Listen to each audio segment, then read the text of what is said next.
Rain lashed against the glass walls of Lenox Hill Hospital. It was past midnight, and the city outside looked like a smear of silver tears.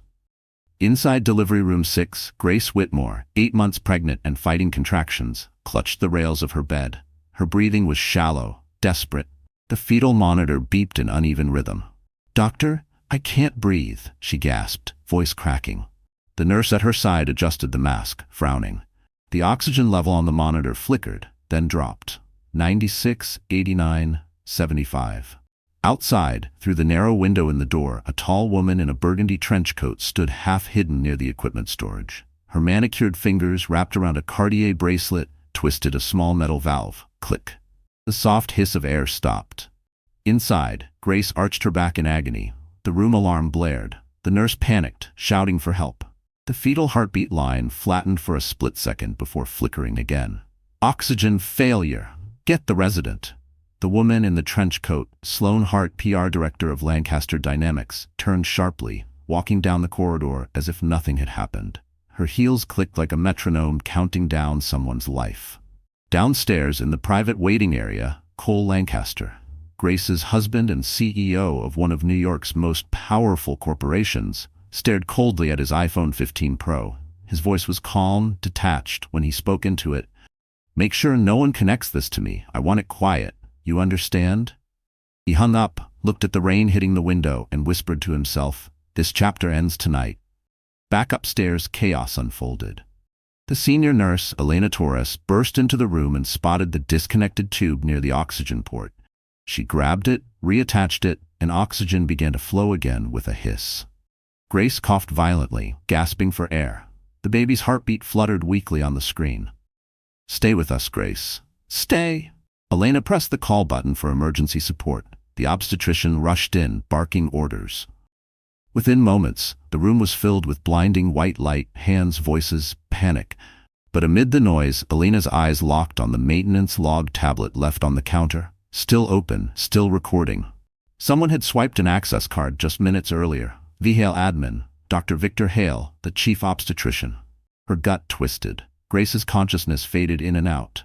She heard fragments. "She's crashing, oxygen restored, fetal heart slow."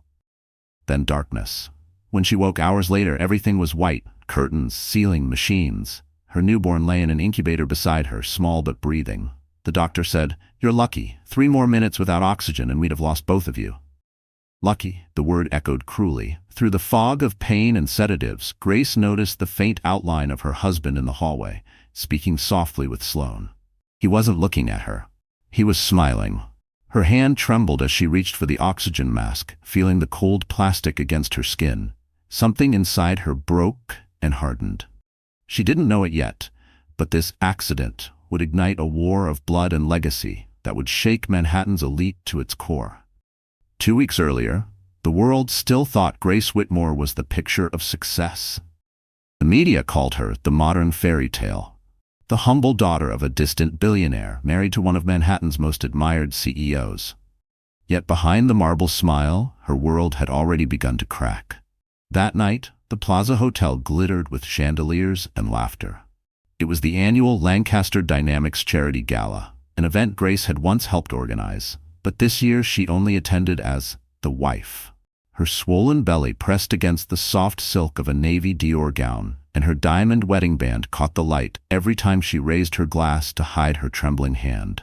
Across the ballroom, Cole Lancaster was magnetic, laughing, shaking hands, posing for photos under the golden crest of the Lancaster logo.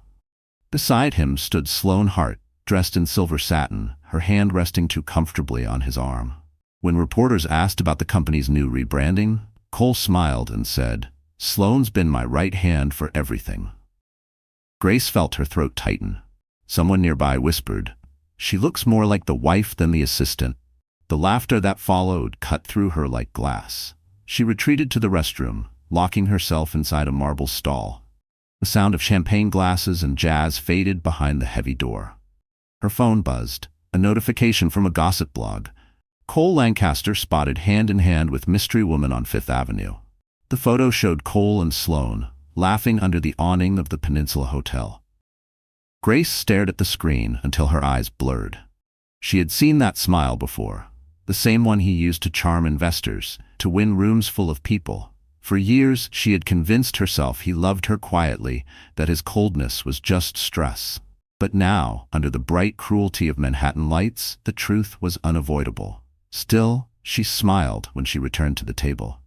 She always smiled. She had grown up in a house where emotions were expensive and appearances were everything. Her father, Richard Whitmore, taught her never to flinch. When they got home that night, the penthouse overlooking Central Park was silent, except for the hum of the city below. Cole removed his tuxedo jacket, tossed it carelessly on the couch, and poured himself a drink. Grace approached him slowly. "Who is she?" she asked quietly. He didn't look up. "Don't start, Grace. You're emotional. You're 8 months pregnant. Focus on the baby." The dismissiveness stung more than the betrayal. She turned away, swallowing her anger. But when she opened her MacBook Pro later that night, she noticed an email in his deleted items folder.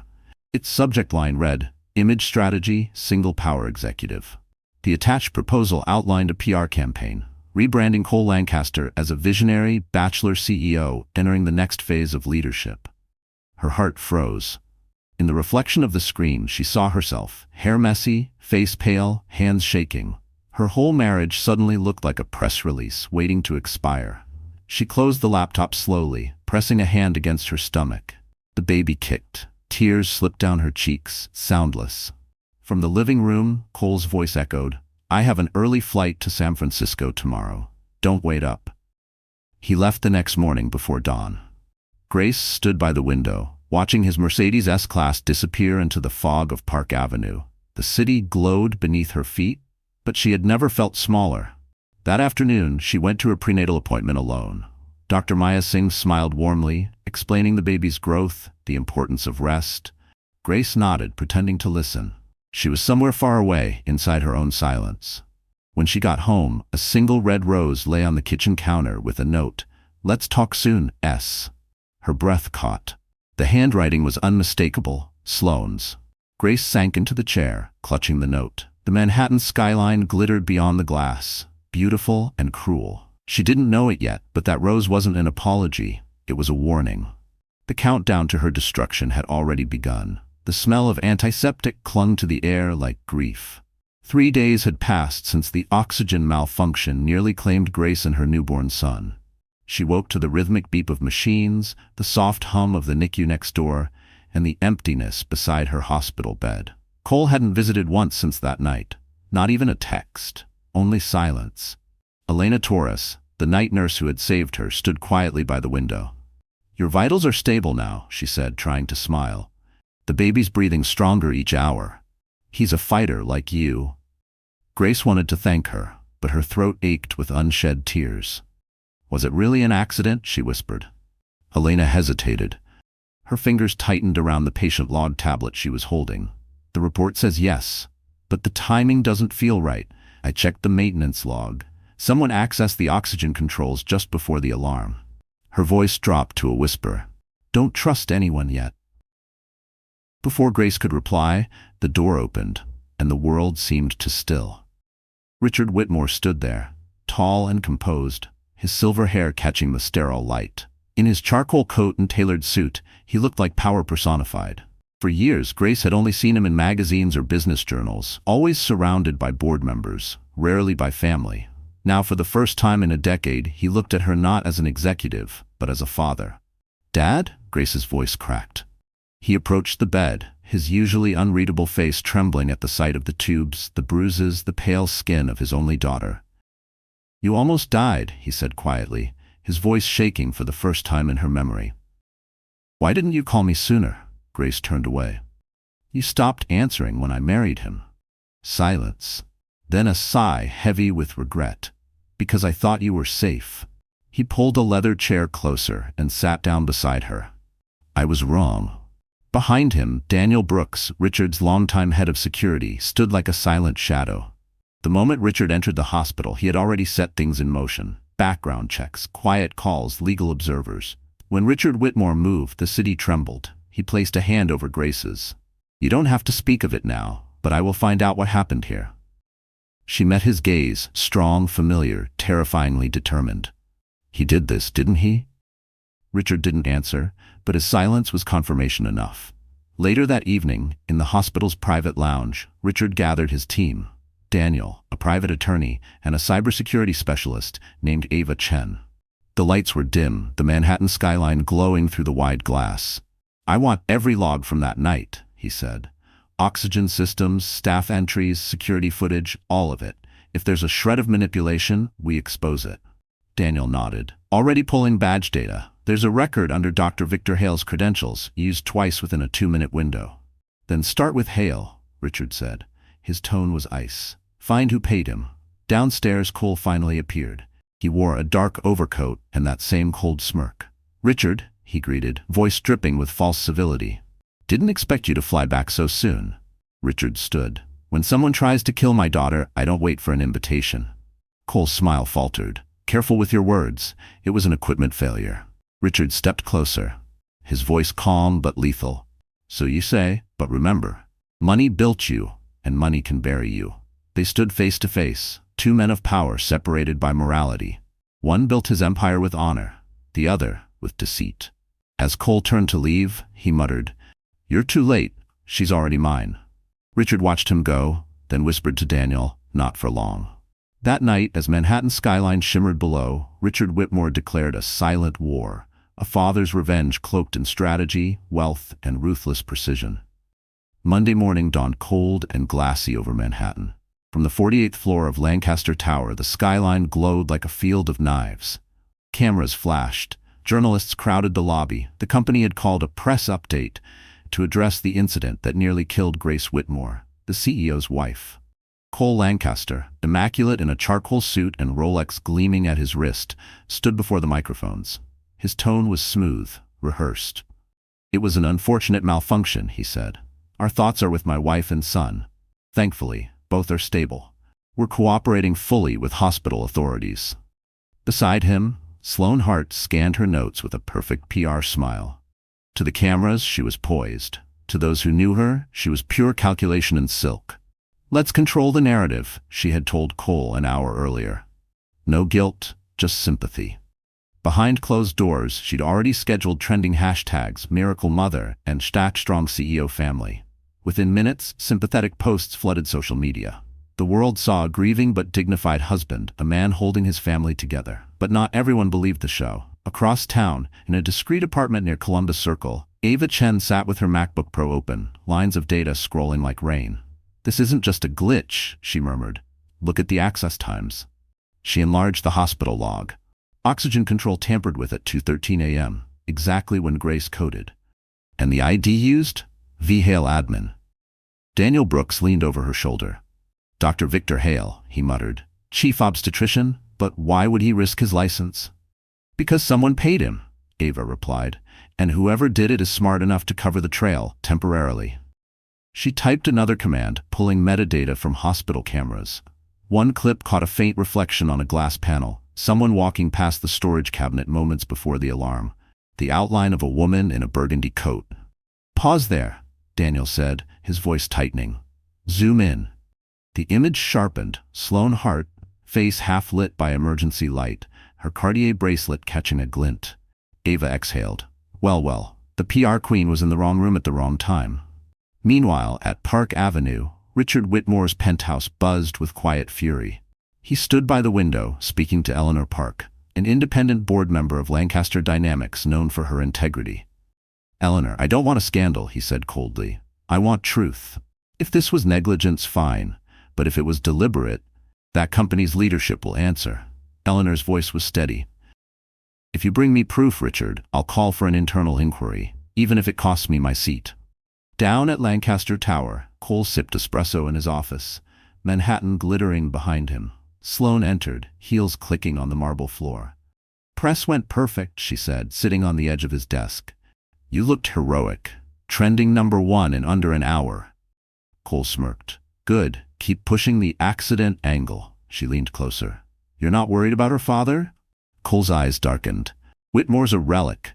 Money can't touch me when perception's on my side." Sloane nodded slowly, though a flicker of unease crossed her face. She'd seen Richard Whitmore's kind before. The men who didn't threaten, they executed. That night, Ava sent Richard the reflection photo. "We've got her. the message read. He forwarded it to Eleanor with a single line. The rot starts at the top. Across the river, in her hospital bed, Grace scrolled through her phone. Every post showed her smiling with Cole, headlines reading, "Power couple survives medical scare." She felt sick. None of it was real. She looked down at her sleeping baby, whispering, "They think I'm weak. Let's show them what weakness can do when it wakes up." And somewhere in a dark office, a public image began to crack. One pixel, one secret, one lie at a time. The snow outside the hospital melted into gray slush, streaking down the window like the last traces of innocence. Inside room 214, Grace Whitmore sat upright, pale but alert, cradling her newborn son in trembling arms. His breathing was soft, steady, a sound that anchored her to life. The nurse adjusted the blankets. "He's stronger every hour," she said gently. "A true Whitmore." Grace smiled faintly, but her heart ached. The baby's name tag read Noah Whitmore Lancaster. She couldn't look at that second surname without tasting bitterness. The man it belonged to hadn't appeared since the press conference. Her husband, the man she'd nearly died for, had vanished into camera flashes and headlines. Elena Torres slipped quietly into the room, glancing over her shoulder before closing the door. "How are you feeling today?" "Tired," Grace murmured, "but alive." Elena hesitated, then lowered her voice. "Grace, I shouldn't be saying this, but I checked the maintenance log again. The system didn't just fail, it was accessed twice. The second entry was 3 minutes before your oxygen dropped. Same ID, VHAL admin." Grace's grip on the baby tightened. "So it wasn't an accident." Elena looked around nervously. "Keep this between us. I'll testify if I have to, but be careful. They're watching everything." Before Grace could ask more, a quiet knock interrupted them. The door opened to reveal Richard Whitmore, carrying 2 cups of coffee from Starbucks, one black, one latte with extra foam, just like she used to order when she visited his office as a child. "Good morning," he said softly. "You look stronger." Elena took the cue to leave. The room filled with the familiar, heavy silence that always hung between father and daughter, love buried under years of distance. Richard sat by the bed. "I saw the reports. The company's PR machine is impressive. They've turned your pain into their redemption story." Grace laughed bitterly. "He's good at turning lies into strategy." He studied her face. "You think he did this?" Her eyes glistened. "I know he did, and he's not even afraid. That's what terrifies me." Richard leaned back, staring at the baby. "When your mother died, I buried myself in work. I told myself that was strength, but it was cowardice. I left you to learn pain alone. Never again." Grace blinked, tears slipping free. "Why now, Dad?" "Because now," he said, reaching into his coat pocket, "someone tried to kill my bloodline." He placed a small USB drive on the tray beside her meal. "Ava found something. Security footage. It's blurry, but there's a reflection of a woman in red leaving the equipment room. We're enhancing it. You don't need to worry about evidence. You just need to heal." Grace stared at the drive, heart pounding. "And if you find proof?" Richard's eyes hardened. "Then I burn them down, every single one of them." The words sent a chill through her. Her father had never raised his voice, never needed to. His calm was the kind that frightened powerful men. Later that night, Grace tried to sleep but couldn't. She watched the city lights flicker across the hospital ceiling. She remembered her wedding at the Ritz-Carlton, where Cole promised to protect her forever. She could still feel the weight of that lie on her finger, the ring she'd stopped wearing. She reached for her son's tiny hand, whispering, "You will never grow up in a world where power means cruelty." Her phone buzzed, a message from an unknown number. "Stop digging or the next oxygen mask won't malfunction." Her heart froze. She turned the phone face down, clutching Noah to her chest. Outside her window, a black Mercedes idled in the snow. Inside it, a shadowy figure spoke into an earpiece. "She's awake.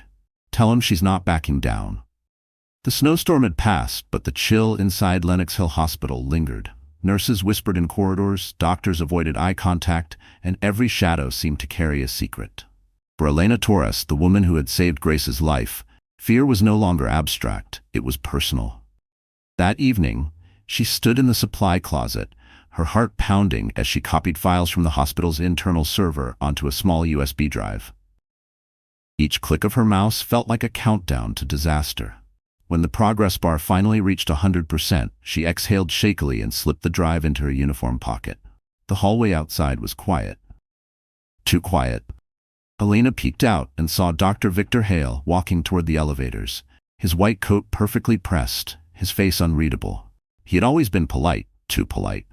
But now, after what she'd seen in the access logs, his presence made her skin crawl. She stepped back into the shadows until he passed. The moment the elevator doors closed, she darted toward the stairwell, her sneakers squeaking faintly on the linoleum floor.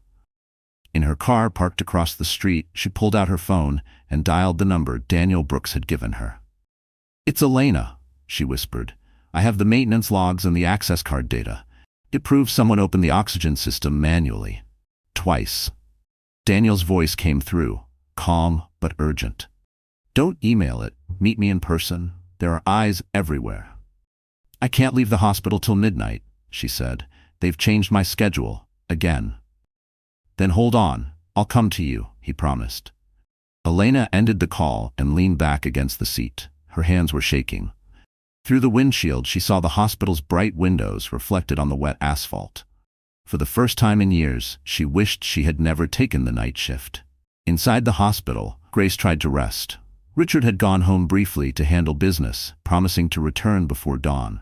She stared at the small bassinet beside her bed. Noah slept peacefully, unaware of the storm brewing outside. The lights dimmed for the night. Just as she began to drift off, her phone buzzed again. This time, a text from Elena. "Something's not right. Hale's watching me." Grace sat up immediately, her pulse spiking. She typed back, "Where are you?" No response.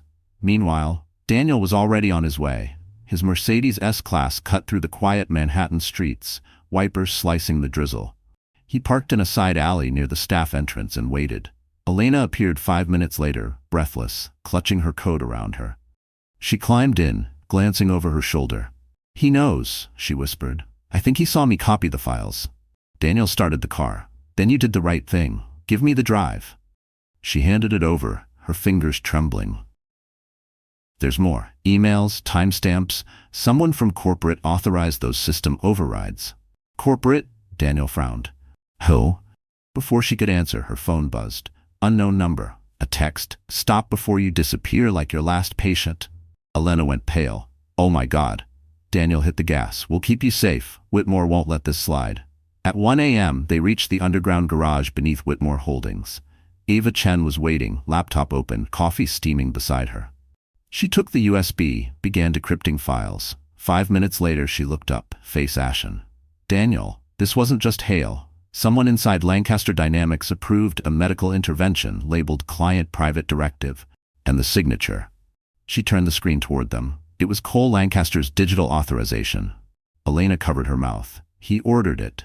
Grace's oxygen hadn't failed. It had been executed. As Ava backed up the data, the lights flickered. Daniel instinctively reached for his gun. "Backup generators?" he asked. Ava shook her head. "No, someone just cut the power." Outside in the darkness of the garage, a pair of footsteps echoed closer. Steady, deliberate. The hunter had found the ones who knew too much. The next morning, New York woke up to a carefully orchestrated storm. Every gossip site, every morning talk show, every glossy online magazine carried the same headline: Grace Whitmore suffers postpartum breakdown. Husband CEO heroically stands by her. The photos were perfect. A shot of Grace crying in her hospital bed, taken without her consent, circulated like wildfire. Another showed Cole holding a press conference, eyes heavy with concern. And the final one, Sloane's hand on his arm, as if offering moral support. The machine was working exactly as Cole and Sloane had planned. In the Lancaster Dynamics PR office on the 32nd floor, Sloane leaned back in her leather chair, sipping cold brew from a Starbucks cup. The glow of the monitors reflected off her flawless skin as she scrolled through the trending hashtags. Strong CEO family, mental health awareness, support Grace Whitmore. "Brilliant," she murmured, smirking. "We spin her as unstable. We become heroes." Cole stood by the window, watching the Manhattan skyline through the tinted glass. "The pity narrative works every time," he said. "People love a wounded wife and a loyal husband. Give it a week, they'll forget the hospital." Sloane turned her chair toward him. "Her father won't." Cole's jaw tightened. "Richard Whitmore can't fight perception. He's old school." Money can't outshine emotion, and right now, emotion's on my side.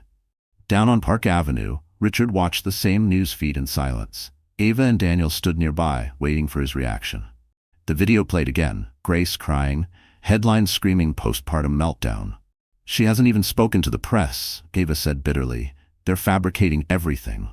Richard turned off the TV. Then we stop reacting. We lead the story. He walked toward the massive window overlooking Central Park, the skyline slicing through the gray morning light. Find me every journalist they've paid, every burner account posting about my daughter. I want proof this was a deliberate campaign. Ava nodded. On it. Back at the hospital, Grace scrolled through her phone, her hands trembling. She saw comments calling her ungrateful, crazy, spoiled billionaire's daughter. Her stomach twisted. She'd survived an attempt on her life. Now they were killing her reputation. Her phone buzzed again. A message from an unknown number. Careful what you tell your father. Cameras everywhere. She stared at the words until her vision blurred. For a moment, she wanted to give up. But then she heard her baby's soft cry. That sound pulled her back from the edge. When Richard arrived that afternoon, he found his daughter holding Noah, rocking him gently. Her eyes were red but steady. They're calling me insane, she whispered. He placed a hand on her shoulder. Let them. For now. For now. Because we're going to use their own narrative against them, he said, voice low. They want the world to see you as broken? Fine. We'll show them strength wrapped in grace. You'll speak when the time is right, and when you do, it will destroy them. Later that night in Lancaster Tower, Sloane walked into Cole's office carrying a tablet. Metrics are off the charts, she said. Sympathy up, stock stabilized, investors calm. Cole grinned, swirling the ice in his glass of whiskey. Good, keep feeding it. Sloane hesitated. There's something else. Someone's leaking internal emails. Tech team found traces of data extraction from the hospital logs. It's Whitmore's people. Cole's smile faded, then silenced them. I don't care how, she nodded but avoided his gaze. Something in his tone made her stomach twist. Cole wasn't just covering up anymore, he was planning his next strike. And as the city slept beneath its glittering towers, two wars raged in silence. One fought with power and one fought with truth. Only one would survive daylight. The city slept under a sheet of freezing rain, but in the basement of Lenox Hill Hospital, truth waited like a ghost trapped behind steel doors. It was 2 a.m. when Daniel Brooks and Ava Chen arrived, escorted by two private investigators hired by Richard Whitmore. Their coats dripped water onto the sterile tiles as they handed the hospital director a signed court order, quietly secured by one of Whitmore's lawyers. Access to the oxygen control room, Daniel said flatly. All logs, all surveillance, no copies withheld. The director hesitated. This could cost me my job. Then it'll cost someone else their freedom, Daniel replied. Inside the storage room, the air was heavy with disinfectant and rust. Rows of oxygen tanks lined the walls like silver soldiers. Ava knelt by the main valve and shined her flashlight over it. Scratches circled the knob, fresh, deliberate, hidden beneath a thin layer of oil. This isn't wear and tear, she murmured. Someone used a wrench recently. Daniel photographed every inch, his iPhone camera clicking in the silence. Then Ava pried off a loose metal cap. Inside, a tiny fiber from a red wool coat clung to the hinge. She froze. Red. Daniel glanced at her. Like Sloane's coat? Exactly like it, she said, sealing the fiber in a plastic bag. Ava connected her MacBook Pro to the hospital's internal network.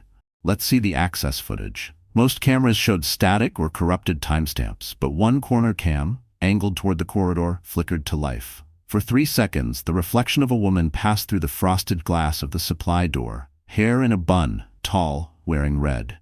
Ava zoomed in, enhanced, stabilized. The Cartier bracelet glinted under fluorescent light. That's her, Daniel whispered. That's Sloane Hart. They exchanged a look, the kind of look people share when the truth finally cuts deep enough to bleed. Daniel called Richard immediately. We've got physical evidence, a fiber, a reflection, timestamps matching the oxygen drop. On the other end, Richard's voice was cold steel. Bring it to me, quietly. No press yet. By dawn, the evidence lay spread across Richard's penthouse table. The Manhattan skyline behind him glowed blue with early morning. Grace, still weak but determined, sat across from her father. Her hands trembled as she looked at the photo of Sloane's reflection. That's her, she said softly. She was at the gala. She was always near Cole. Richard placed a hand over hers. This is the thread, Grace. We pull it carefully, and the whole web will unravel. Ava pointed to another file. There's more. Dr. Hale's access card was used 5 minutes before Sloane entered the hall, meaning someone else was coordinating this. She wasn't alone. Grace's stomach turned. Cole. Richard didn't answer, but his silence was enough. Later that evening, Daniel returned to the hospital to secure witness statements. He found Elena Torres in the break room, sipping coffee, eyes hollow. They've reassigned me to night shifts only, she whispered. I think they know I talked. Daniel lowered his voice. You did the right thing. You're not alone. Outside, rain pounded the pavement. A black car idled near the curb, headlights dimmed. From inside, Sloane watched through tinted glass, her expression unreadable. She turned to the man sitting beside her, Cole Lancaster. They're digging, she said. Cole's lips curved into a smirk. Then let them dig. They'll never reach the bottom before I bury them. Back in the penthouse, Grace rocked her son gently, unaware of the storm tightening around her. The city lights flickered like warnings across the glass. The truth had been found, but truth alone was never enough. Now came the part where people started to disappear. The night before the Lancaster Dynamics board meeting, New York City pulsed like a nervous heart. Lights shimmered on the East River, horns echoed through the avenues, and somewhere on the edge of Brooklyn, Richard Whitmore prepared for battle. Not with rage, but with precision. Inside a private dining room at the River Café, the soft glow of candles bounced off the window, where the Brooklyn Bridge stretched across a curtain of fog. Seated opposite Richard was Eleanor Park, an independent board member, sharp-minded and calm, a woman who'd built her fortune in clean energy and her reputation on integrity. I know what you're asking me to do, she said, stirring her tea. To stand against the CEO of a multi-billion-dollar corporation without public proof. That's suicide. Richard leaned forward, voice low but unwavering. It's not suicide if the truth walks in first. He slid a folder across the table. Inside, printed stills of Sloane Hart's reflection in the hospital corridor, the timestamp logs from Dr. Hale's access card, and the encrypted email Ava had decrypted. Eleanor studied them, her brow tightening. If this leaks before the board meeting, stock value will drop 20% overnight. Richard sipped his espresso, calm as a winter tide. I'm not leaking it. I'm presenting it to the board in private. I'm not here to humiliate Lancaster Dynamics. I'm here to save it from the man running it into hell. She looked at him for a long moment, then sighed. You're still the same Whitmore I remember. Too quiet until it's too late. He smiled faintly.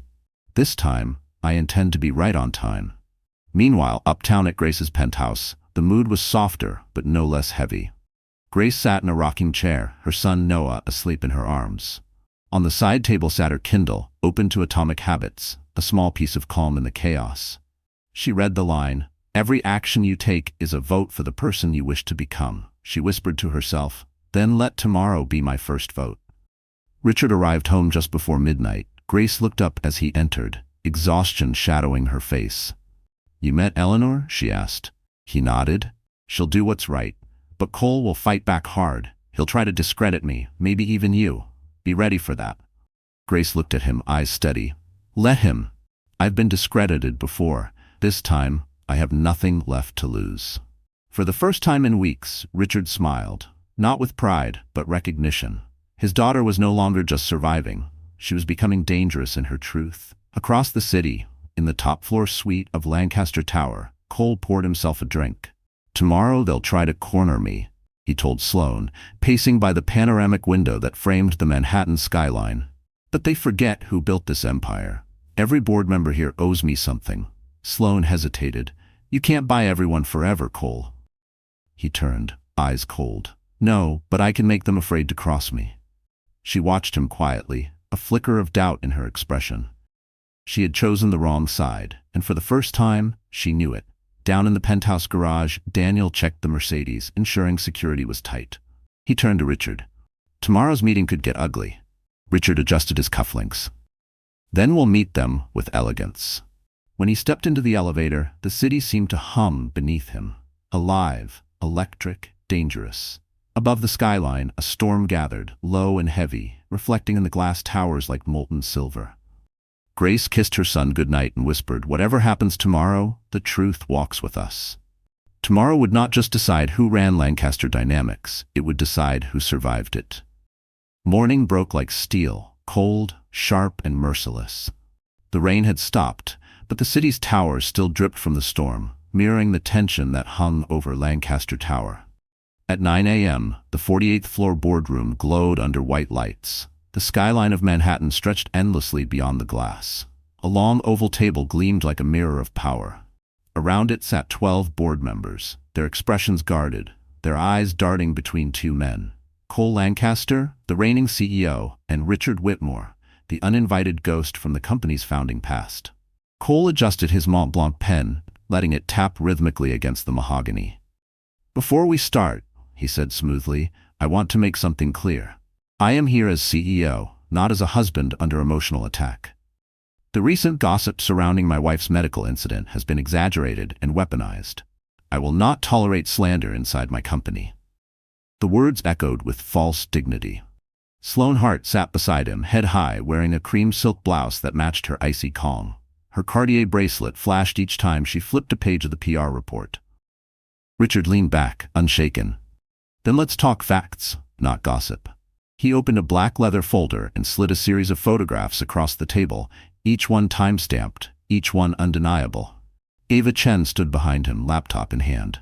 "These are verified hospital logs," she said clearly. "Access card VHale admin used at 2:13 a.m., 3 minutes before Mrs. Whitmore's oxygen failure. Surveillance footage shows an unauthorized entry. A female in a red coat, identified as Sloane Hart." Gasps rippled across the room. Eleanor Park, the independent board member, frowned deeply. "Sloane, is this true?" Sloane's jaw tightened. "That's ridiculous. I was nowhere near the hospital that night." Ava pressed a key. The projection on the glass wall changed. Sloane's reflection, crystal clear, captured in the corridor's frosted window. The Cartier bracelet glinted unmistakably. Silence swallowed the room. Cole rose from his chair, voice raised but controlled. "This proves nothing. Anyone could have." Richard cut him off.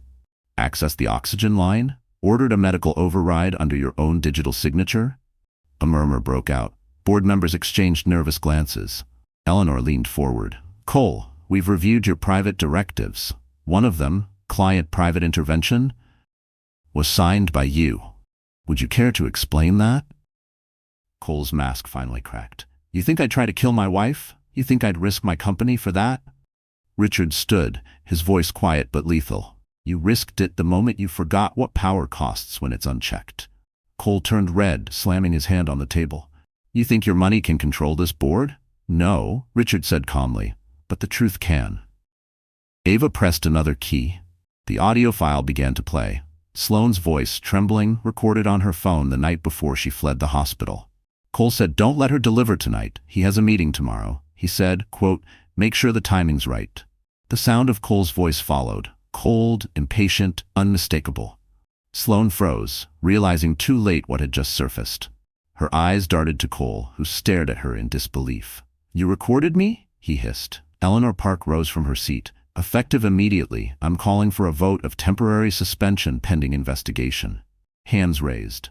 One after another. 10 out of 12. The gavel fell. Cole's empire collapsed in a heartbeat. Security entered quietly. Cole's Rolex gleamed as he clenched his fists. "You'll regret this," he spat, glaring at Richard. Richard's gaze didn't waver. "I already did once, not again." As the doors closed behind Cole, the rain began to fall again, soft, cleansing, inevitable. Grace watched from her father's office across the street, holding her son and whispering, "It's over." But deep down, she knew. For men like Cole Lancaster, nothing is ever truly over. The city had gone quiet after the storm. News outlets buzzed with speculation about Cole Lancaster's suspension, but no one outside the boardroom knew the full story. Inside the Whitmore penthouse, the lights were low, the air warm, and Grace Whitmore sat at her desk, pen in hand, staring at a blank sheet of paper.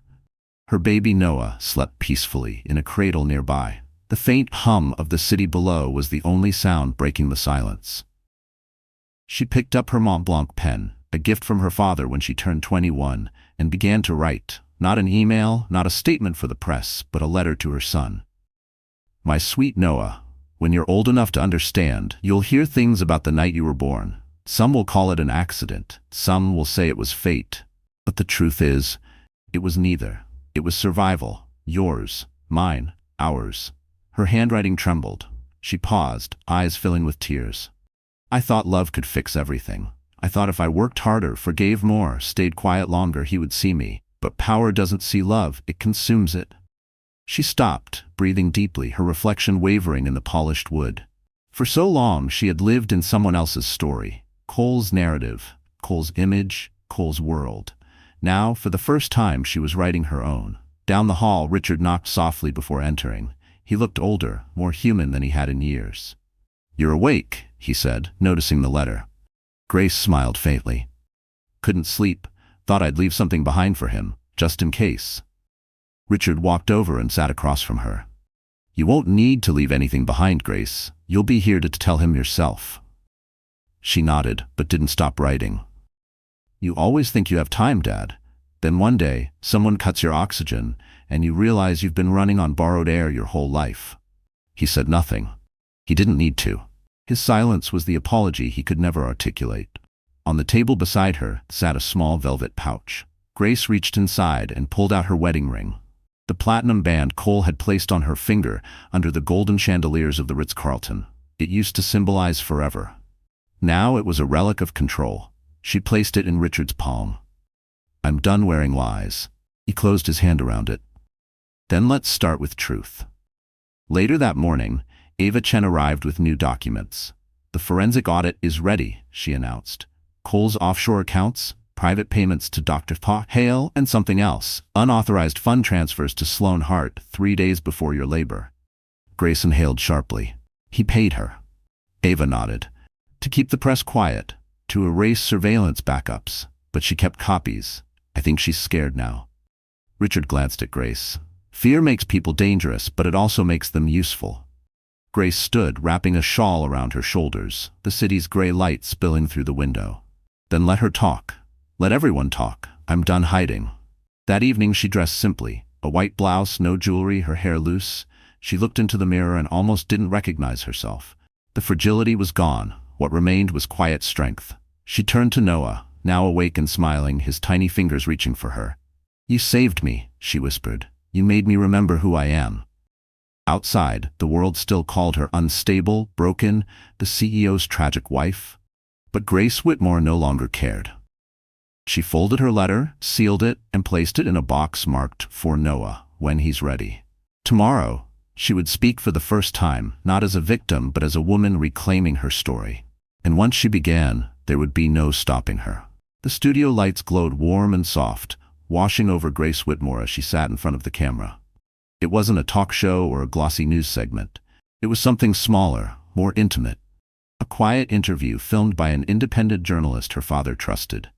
No script, no PR spin, just her, a single mic, and the truth she had waited her whole life to speak.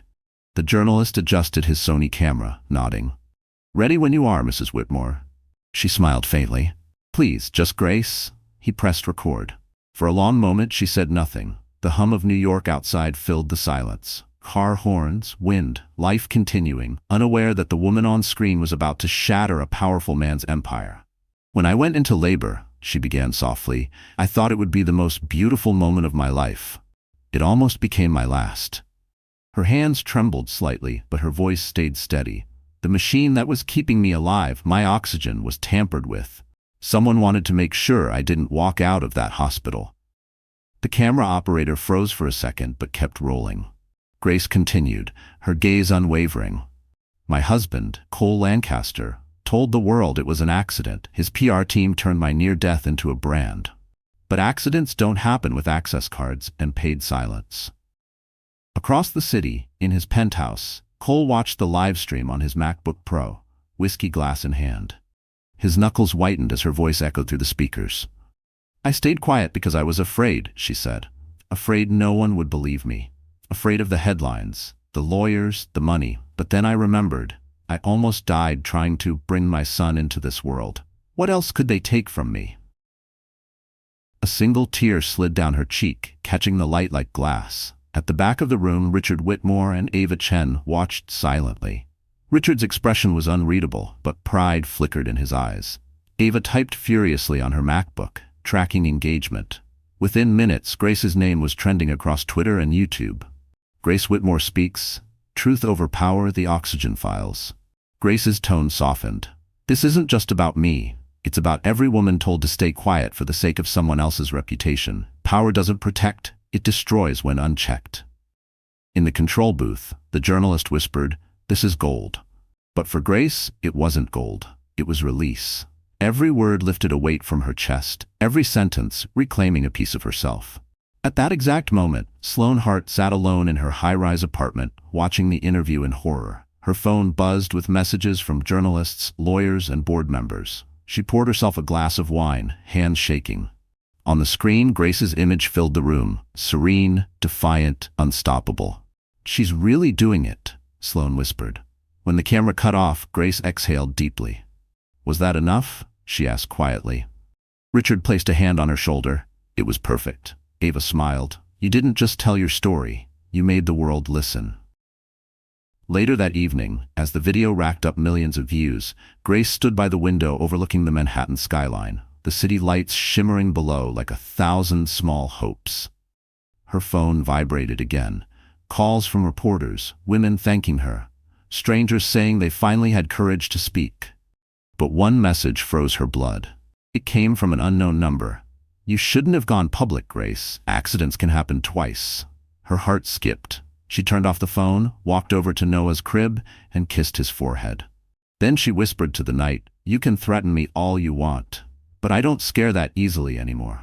Somewhere in the dark, a shadow watched her video on loop, eyes cold, calculating. For the first time, Cole Lancaster wasn't just losing control, he was afraid. The morning after Grace's interview aired, Manhattan hummed like a live wire. Every news outlet replayed her words, dissecting each phrase, speculating on the truth behind the Lancaster dynasty. Stock prices trembled, investors panicked, and journalists camped outside Lancaster Tower, waiting for Cole Lancaster's response. But inside the sleek glass building, the real battle was happening underground, in a digital war room filled with tension and caffeine. Ava Chen and Daniel Brooks had been awake all night, sorting through the mountain of data recovered from Dr. Victor Hale's encrypted drives.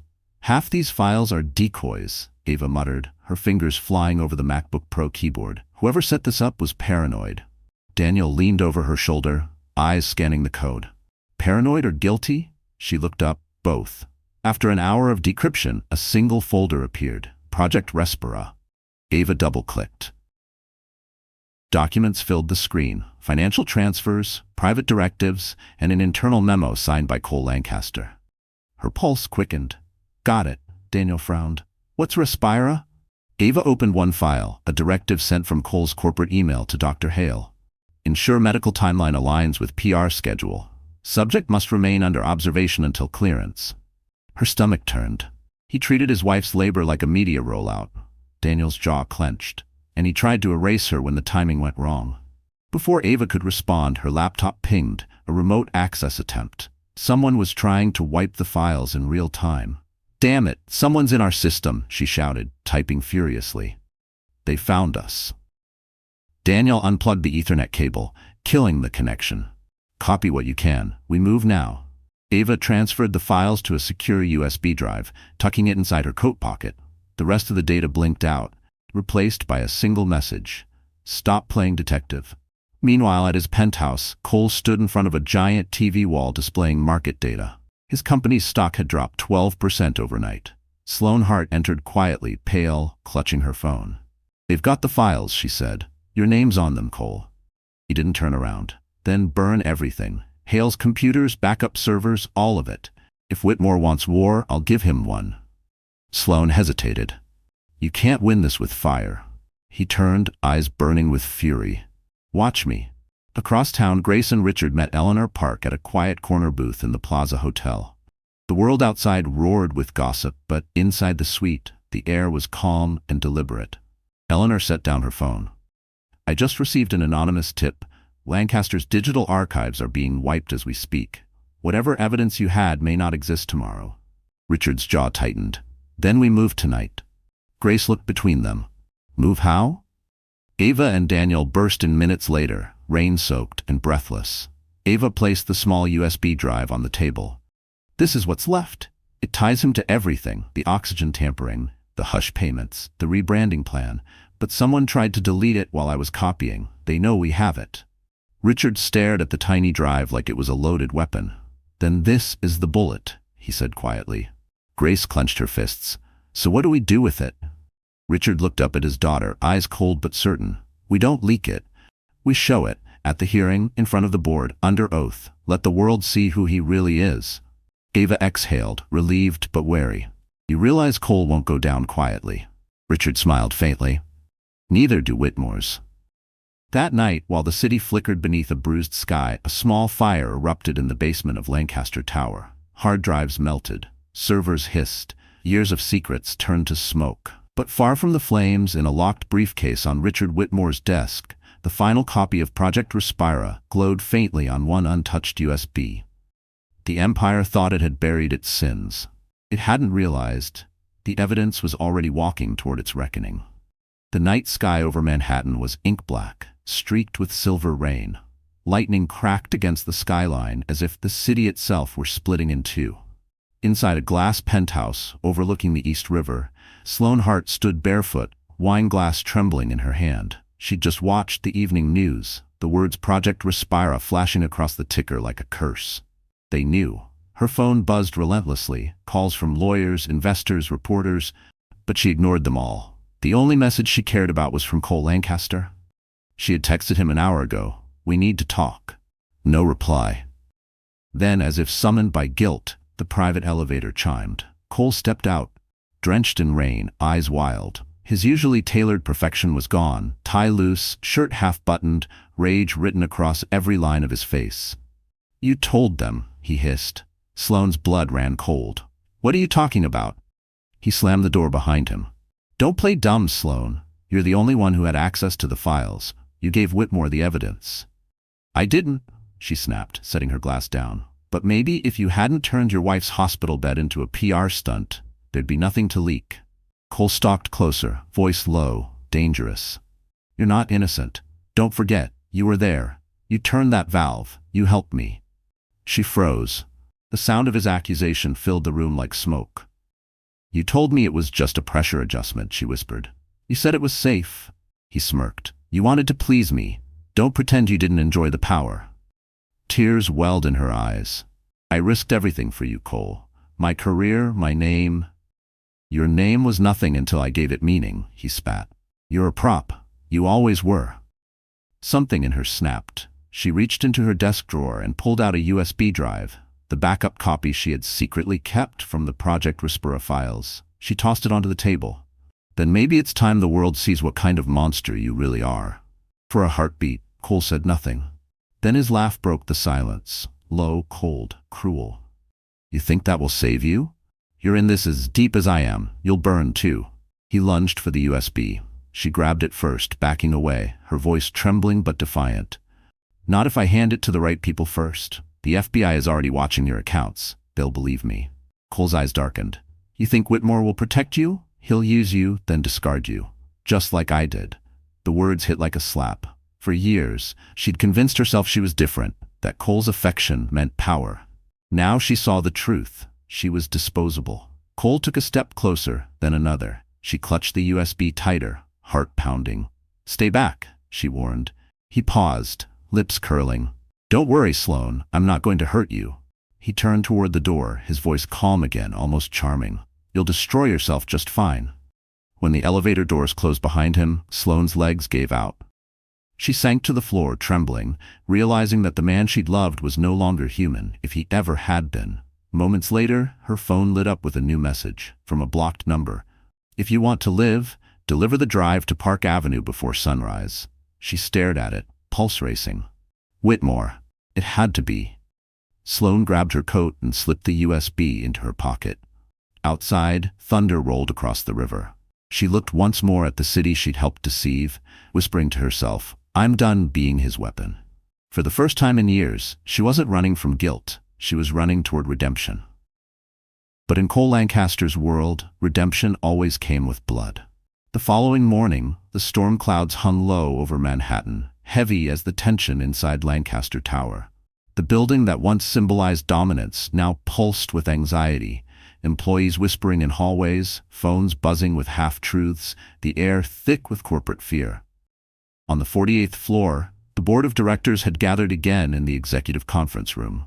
Gone were the champagne smiles and glassy confidence. Today, power was on trial. At the far end of the table sat Eleanor Park, now acting as interim chairwoman. Her presence was calm but unyielding. Beside her, a stack of documents bore the Whitmore seal, evidence from Project Respira, authenticated, time-stamped, and devastating. The door opened. Richard Whitmore entered, accompanied by Ava Chen and Daniel Brooks. He didn't speak right away. He simply placed a silver briefcase on the table and opened it with a quiet click. Inside was a small MacBook Air connected to a projector. On screen appeared the damning sequence: Cole Lancaster's signed directives, payments to Dr. Victor Hale, transfers to Sloan Hart, and digital footprints leading to the oxygen tampering. Eleanor took a breath.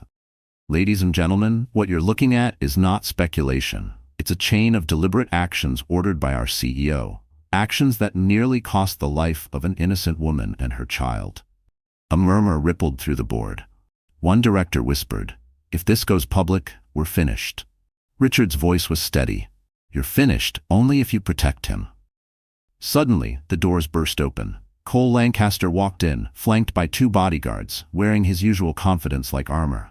His Rolex caught the morning light as he set his briefcase down with a thud. "Having meetings without me, Eleanor?" he asked with a smile too sharp to be friendly. "This is an emergency session," she replied coolly. "Your presence wasn't required." Cole laughed. "And yet here I am, because it's my company." Richard rose from his chair. "Not anymore." Cole's eyes narrowed.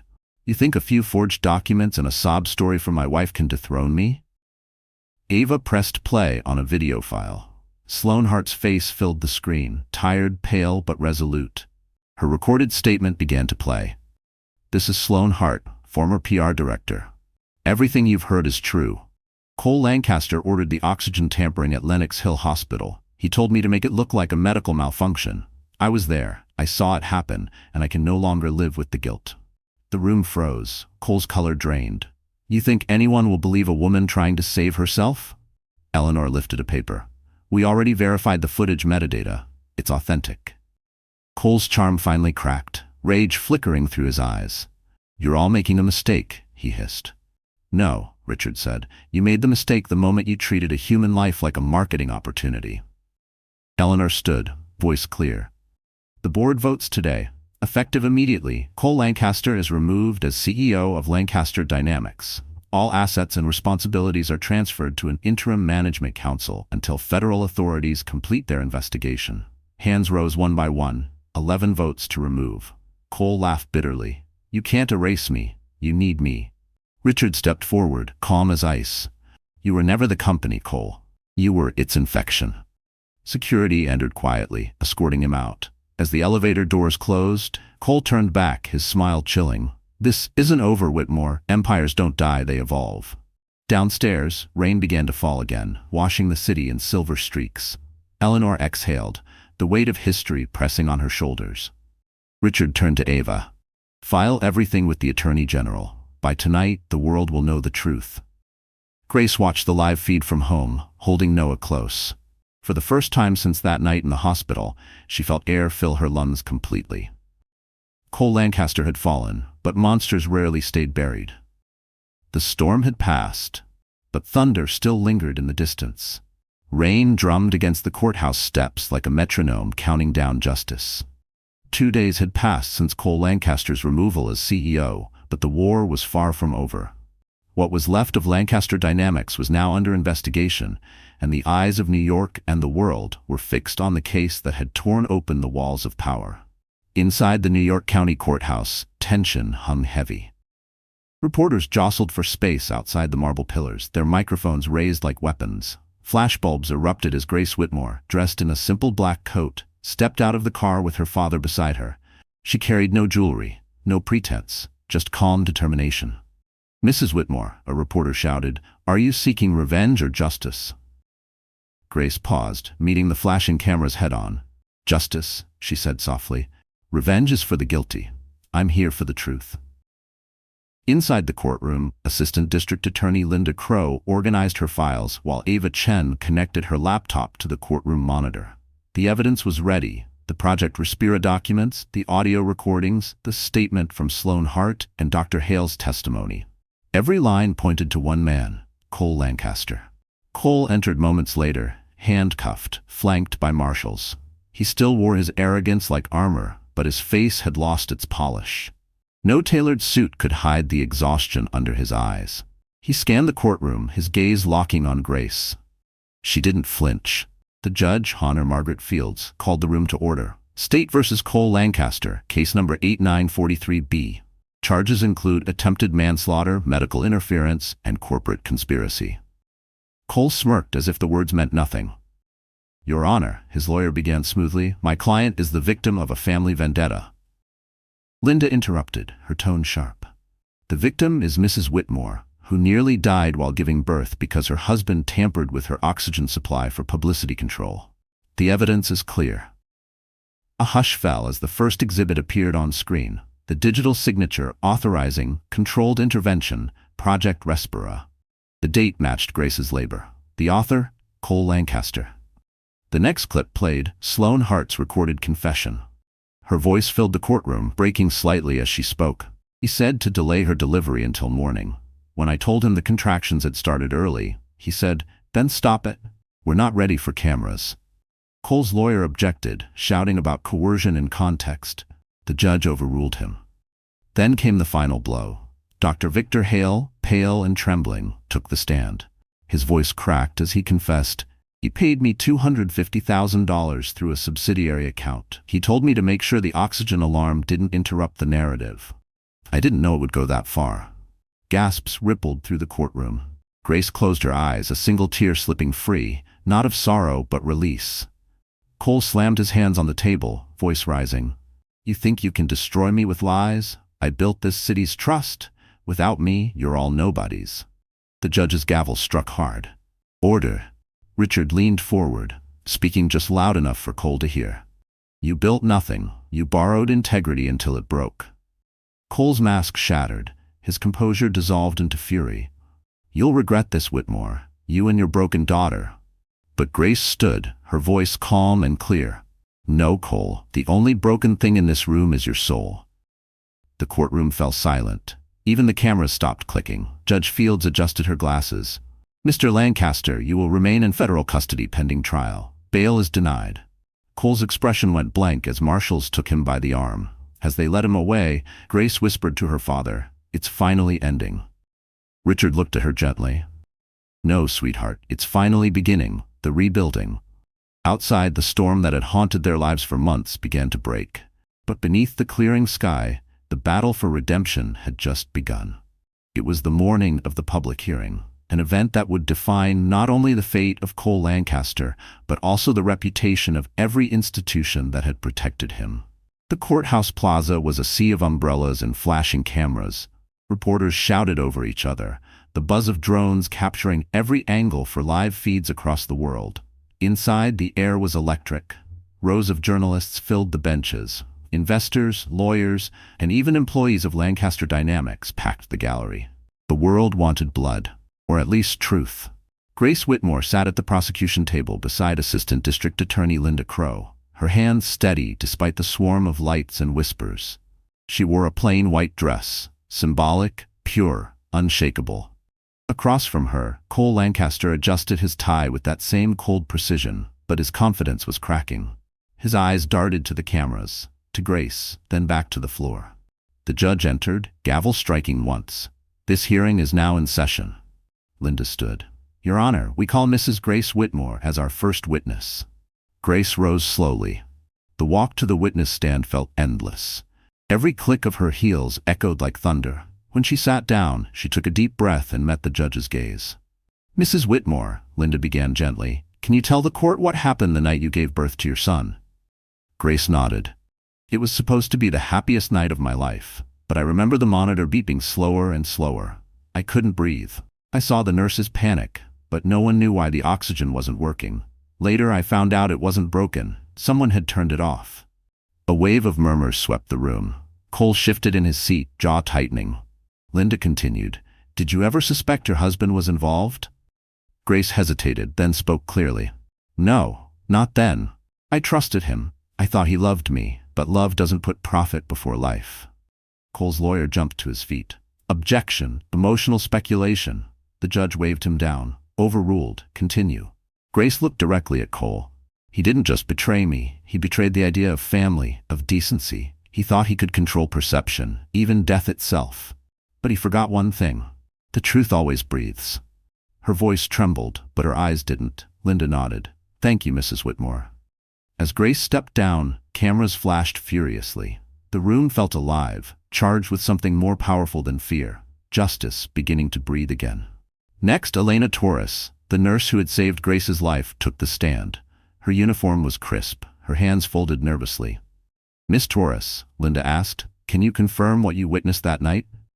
Elena swallowed hard. "I was monitoring Mrs. Whitmore's vitals when the oxygen alarm went off. When I checked the system, the valve had been turned. That's not a malfunction, it's human." "And whose access card was used that night?" Elena's voice broke. "Dr. Victor Hale's. But I know he wasn't alone. I saw a woman leave the room just before the alarm. She was wearing a red coat." Gasps filled the gallery. Every eye turned toward Sloane Hart, who sat in the back, head bowed, a silent reminder of complicity. Linda finished calmly. "So you're saying this was coordinated?" Elena nodded. "Yes, this wasn't an accident. It was a plan." Outside, the world erupted. News networks cut into live broadcasts. Social media exploded with one name, Grace Whitmore. "Stand with Grace, truth overpower the oxygen files." Cole's composure finally cracked. He slammed his hand on the table, shouting, "This is a circus. You're all feeding off my downfall." The judge's gavel hit hard. "Mr. Lancaster, one more outburst and you'll be removed from this courtroom." Grace turned to him, her voice quiet but deadly. "You built your empire on silence, Cole, but silence ends today." The cameras captured it all. The woman who almost died, now the voice that would bury the man who tried to kill her. The courthouse was silent except for the rhythmic ticking of the old clock above the judge's bench. The hearing had dragged into its second week, each testimony carving deeper wounds into the empire Cole Lancaster had built. But this morning felt different. There was a stillness, an anticipation that something irreversible was about to happen. Ava Chen sat at the prosecution table, her MacBook Pro connected to the projector. The evidence she had uncovered over sleepless nights was finally ready to be shown, the final, unbreakable proof. She looked at Grace Whitmore, who gave her a small nod of courage. When the judge entered, the gavel struck like thunder. "The court will now hear the next piece of evidence." Ava rose. "Your Honor, this is a newly authenticated digital recording, extracted from Mr. Lancaster's iCloud backup, timestamped the night before the incident at Lenox Hill Hospital." Cole's lawyer immediately stood. "Objection. Unlawful seizure of private data." Judge Fields glanced down. "Was the warrant filed?" Ava handed over the document. "Yes, Your Honor, signed 3 days ago by the federal magistrate." "Proceed," the judge said. Ava pressed play. Through the speakers came a faint rustling, then a familiar voice. Cole's, calm, calculated, chillingly casual. "Don't let her deliver tonight," he said. "I have an investors meeting in the morning. Push it back. We'll deal with the PR later." Another voice, Sloane Hart's, trembled in reply. "Cole, she's in active labor. That's not something you can control." Cole's voice hardened. "Then make her wait." The courtroom froze. Even the reporters stopped typing. Ava turned off the audio, letting silence hang heavy like judgment itself. "This recording," she said quietly, "was saved automatically to Mr. Lancaster's cloud account. Metadata confirms its authenticity. This was premeditated interference with a medical procedure." Cole's face drained of color. His attorney whispered frantically, but he didn't hear him. His eyes flicked to Grace. She was staring back, not with anger anymore, but with sorrow. The judge leaned forward. "Mr. Lancaster, do you deny that as your voice?" He hesitated, then muttered, "It's been edited." Ava tapped a key. The waveform appeared on the big screen. "Forensic experts have verified zero manipulation. The voice print matches Mr. Lancaster's 99.97%. Gasps rippled through the courtroom. From the back, Sloane Hart stood up suddenly. Her voice wavered, but the words were clear. "It's real. All eyes turned to her. Tears streaked her face. "I was there.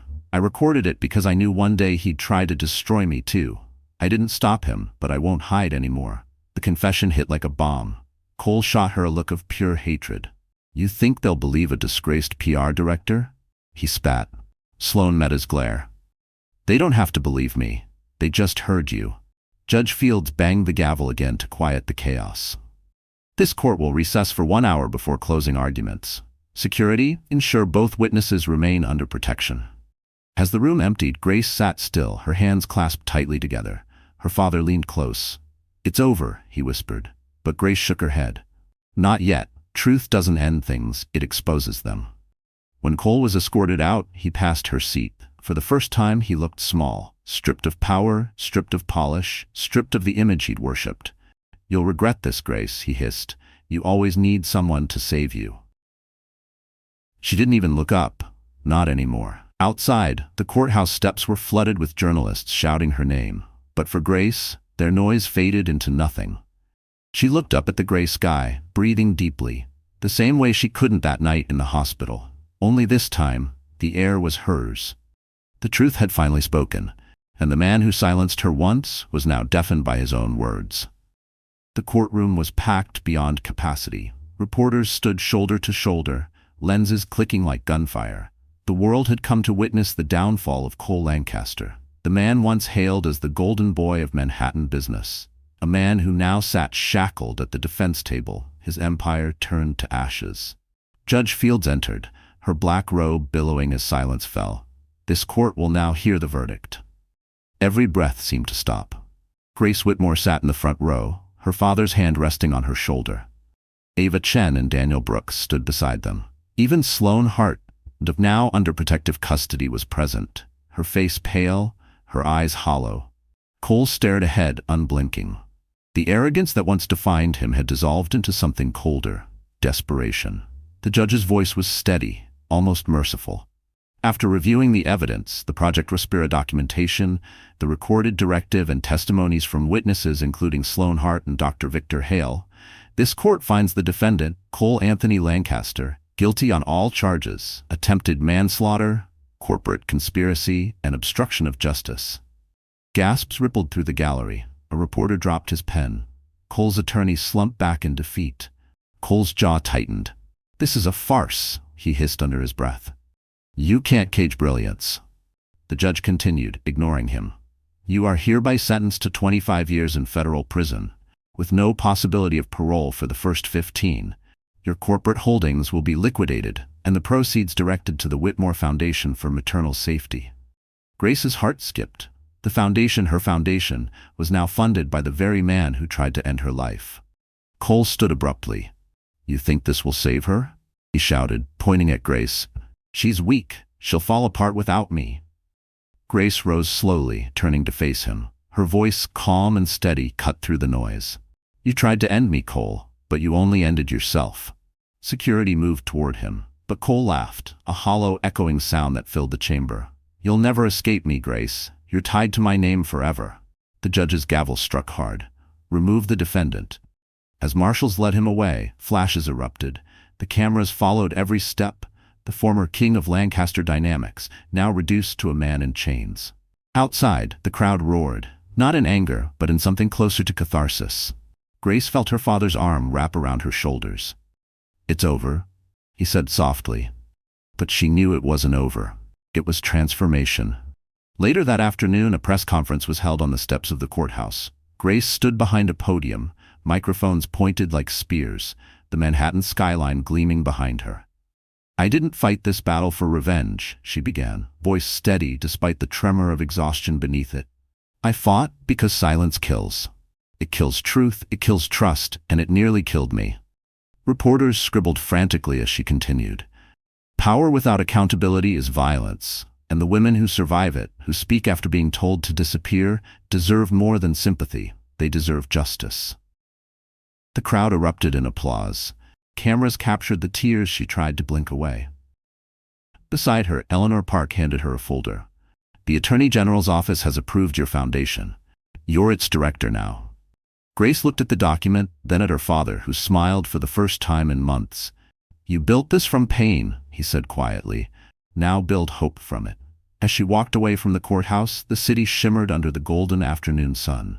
She passed a newsstand. The headline read, "The CEO Who Lost Everything and the Woman Who Found Herself."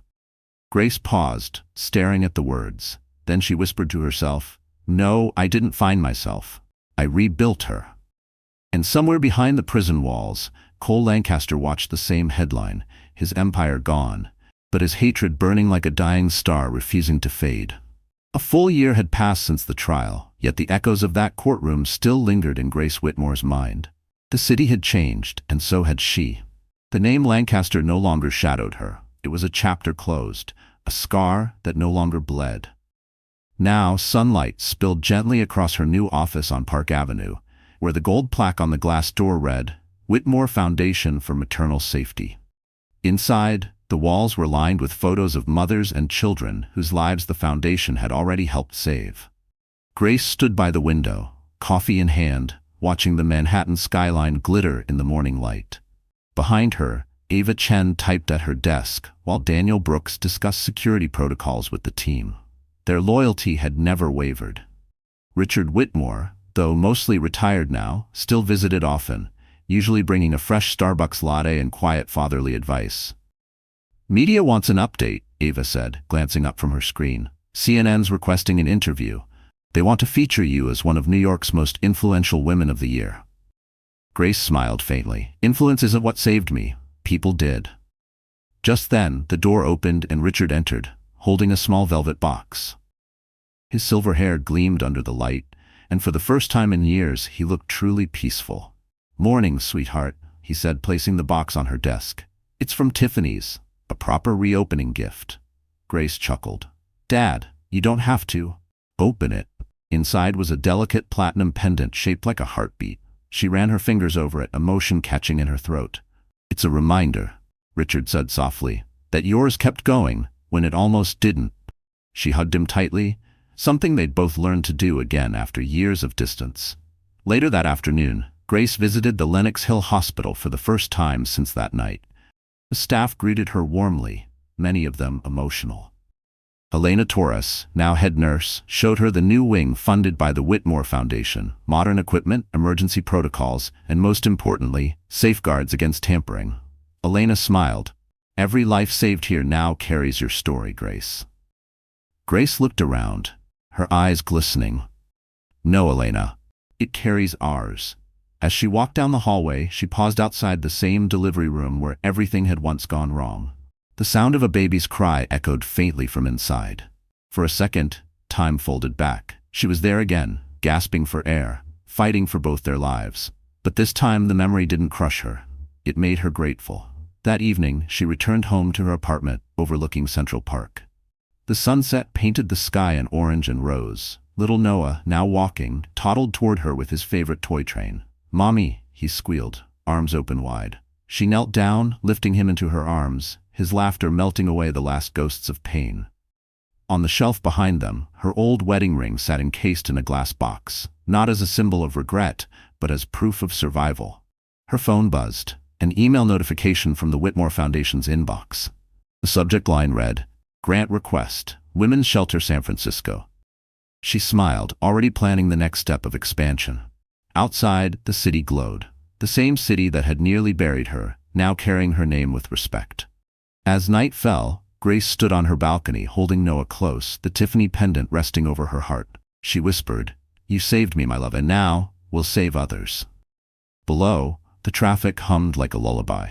Somewhere far away, behind concrete walls and iron bars, Cole Lancaster stared out of his prison window at the same skyline, a ghost of a man haunted by the woman he couldn't destroy. Grace looked up at the stars and smiled softly. Because the story didn't end with vengeance. It ended with healing, legacy, and a woman reborn. Trolivit content vu kane eldenoi. So that's how our story ends, or maybe how healing truly begins. If you're still here right now, my friend, then something in Grace's journey must have touched your heart. Maybe her pain, maybe her strength, or maybe the moment she finally chose peace over revenge. And that says something about you too. Life will break us in ways we never expect. But as Marcus Aurelius once wrote, the obstacle is the way. Every scar, every betrayal, every night we thought we wouldn't survive. Those moments shape the calm within us.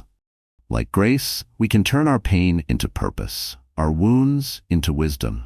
Healing doesn't mean forgetting, it means learning to breathe again, even after someone once tried to steal your air. So if this story moved you, take a second to reflect on your own strength. Maybe share it with someone who's still fighting their way back to light. And if you believe in stories that remind us how powerful the human spirit can be, like Grace's, then hit that like button, share it, and don't forget to subscribe, because sometimes one story is all it takes to help someone start healing.